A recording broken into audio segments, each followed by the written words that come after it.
Hello there. Welcome to Think Digby Round 5 presentation. My name is Adama Dramera. My team is composed of 5 people. Myself, Adama, in charge of R&D, Abdul, in charge of finance, Alex, in charge of production, Matt, in charge of marketing, and Shefali, in charge of HR and TQM, Total Quality Management. On today's agenda, I will talk about our goal and strategy. What our goal is, what our strategy is. I will talk about our round 5 results. Is our round 5 meeting our strategy and our goals? And I will compare that to our round 4 and also to other competitors. I will talk about our profitability. Do we make profit for our stockholders and sharing more dividends? And I will talk about our strengths and weaknesses compared to other competitors in this round. I will also talk about our future plan for the next coming rounds and conclude this presentation. Okay, what's our goal and strategy? Our goal is to gain a competitive advantage through having low cost materials, R&D, and also productions by keeping our products as low as possible so we could generate more revenue and for our strategy. How are we implementing that? We are implementing that by being a cost leader differentiator with product lifecycle focus. What we do is we are segmenting in 3 broad market: in the high end, in traditional, and in low end. So we are focusing mostly on those segments. In our high-end product, we have Draco and D in that segment, and we have in traditional we have Dixie and Days, and in low end we have Dell.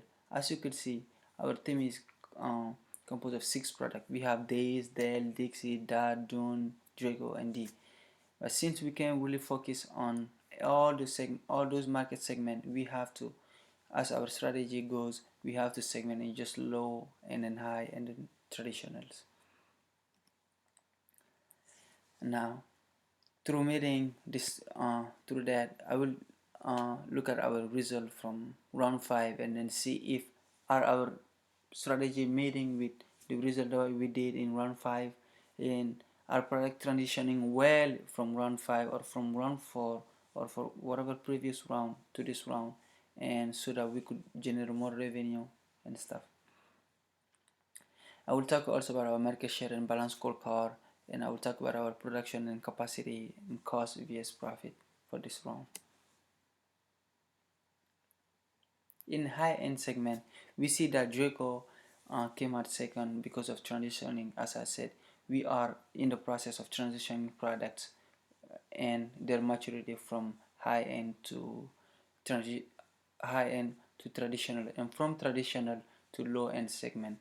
So in that round, our costs are usually higher than expected, and our profit is lower than that, and that's mainly because when products comes from other segment, they come with their criteria, and it costs a lot more to transfer them from one year to the other one.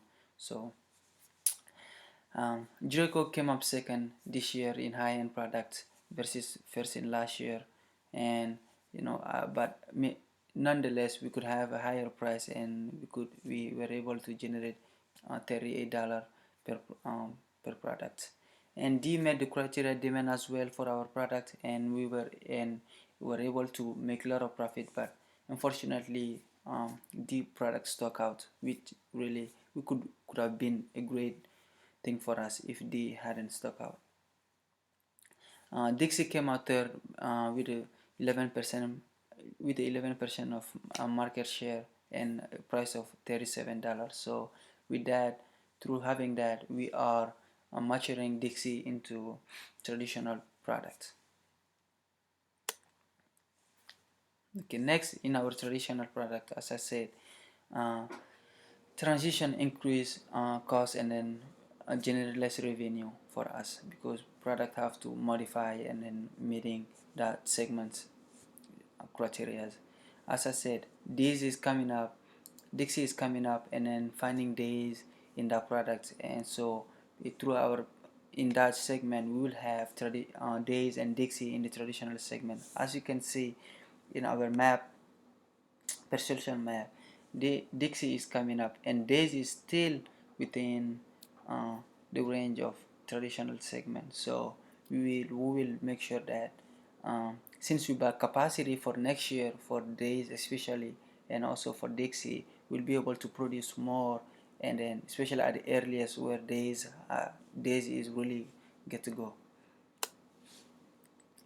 Our low-end product, Dell, that's the only one that's our low-end product. There is a lot of competition happening in this segment right now, as other competitors are moving toward that segment. As you can see, in this is what we did. We came up almost third, uh, second to third one, and we did good in the low end product with the Dell, and we had like 17% market share, which was good compared. The highest was 18% market share, and we kept our price and age near the ideal spot to meet the criteria demand of our customers, you know. And overall, we did good in the high end, in the low end. So now that we see how our products did in each of their segment, let's see how they affect our financial statement. Um, as you can see, our contribution margin was at 32%, which was a decrease from last year, and that was mainly because um, we had more cost than we generate more revenue and making more profit out of that.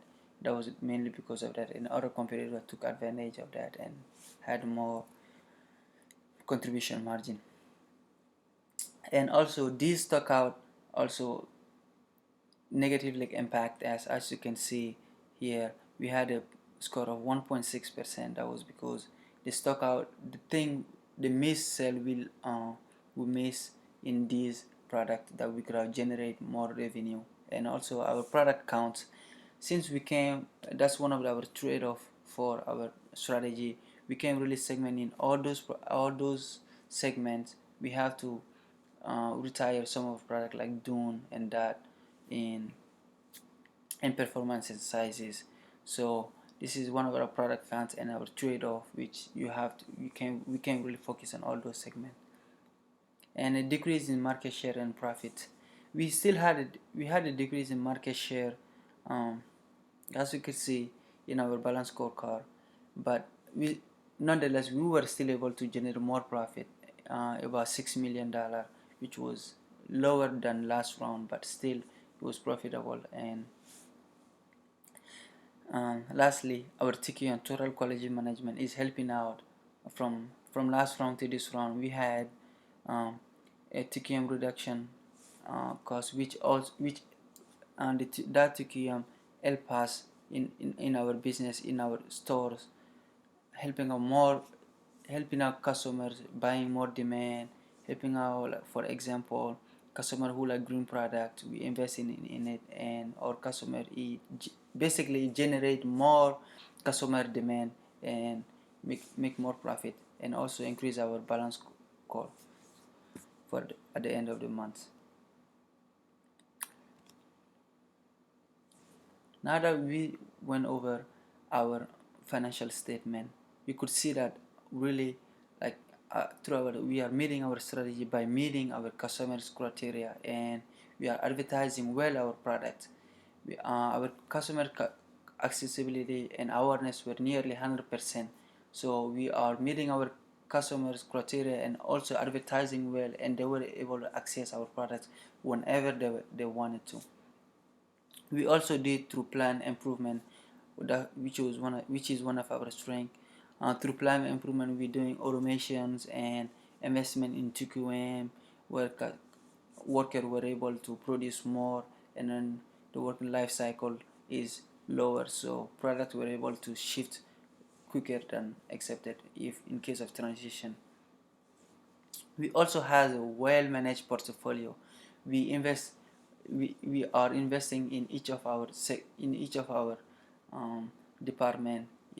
In marketing, we are making sure that we are promoting well, and also our sell price is at least above average of the market price, and also we are giving stock, we are giving long terms. So in general we are having a more portfolio. As you can see on our balance scorecard, we had a stock of 8.8.